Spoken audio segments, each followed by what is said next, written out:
नमस्कार दोस्तों, Bajaj housing finance limited ने क्वार्टर 3 के रिजल्ट डिस्क्लोज़ कर दिए हैं। तो चलो देखते हैं उनकी वैल्यू किस प्रकार से आई है। सभी वैल्यू करोड़्स में है। तो सबसे पहले हम टोटल इनकम की बात कर लेते हैं। तो टोटल इनकम इनकी जो निकल के आई है वो 8886 करोड़ रुपये निकल के आई है, जबकि पिछले क्वार्टर में 2755 करोड़ रुपये थी तथा पिछले फाइनेंशियल ईयर क्वार्टर 3 में 2448 करोड़।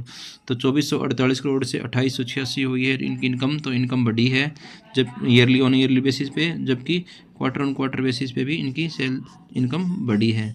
उसके बाद हम एक्सपेंस की बात कर लेते हैं। तो टोटल एक्सपेंस कितना निकल के आया है। टोटल जो एक्सपेंस है वो 2008 करोड़ रुपये निकल के आया इस क्वार्टर में, जबकि पिछले क्वार्टर में 1922 करोड़ रुपये था तथा पिछले फाइनेंशियल ईयर के क्वार्टर 3 में 1735 करोड़ रुपये था। तो 1735 करोड़ से 2008 तक में इनका टोटल एक्सपेंस, यानी कि एक्सपेंस भी इनका काफ़ी अच्छी खासी मात्रा में बढ़ा है क्वार्टर ऑन क्वार्टर बेसिस पे तथा ईयर ऑन ईयर बेसिस पे भी इनका बढ़ा है।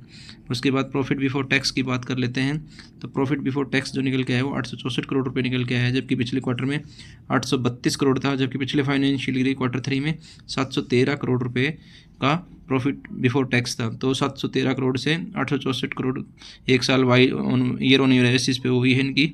तो काफ़ी अच्छी ग्रोथ है प्रॉफिट बिफोर टैक्स में। उसके बाद नेट प्रॉफिट की बात कर लेते हैं। प्रॉफिट आफ्टर टैक्स तो कितना निकल के आया, 664 करोड़ रुपए निकल के आया, जबकि पिछले क्वार्टर में 642 करोड़ रुपए था तथा पिछले फाइनेंशियल ईयर के क्वार्टर 3 में 548 करोड़ रुपए की प्रॉफिट हुआ था। तो काफ़ी अच्छा जंप देखने को मिल रहा है हमारे को प्रॉफिट में कंपनी के quarter year on year basis पे। उसके बाद हम ईपीएस की बात कर लेते हैं। तो ईपीएस कितना निकल के आया है।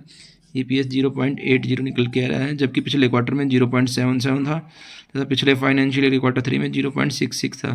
तो हम देख पा रहे हैं कि इसके ईपीएस में भी काफ़ी अच्छी बढ़ोतरी हुई है। तो ये थे बजाज हाउसिंग फाइनेंस लिमिटेड के रिजल्ट। आपको कैसे लगे हमें कमेंट में जरूर बताएं। धन्यवाद दोस्तों।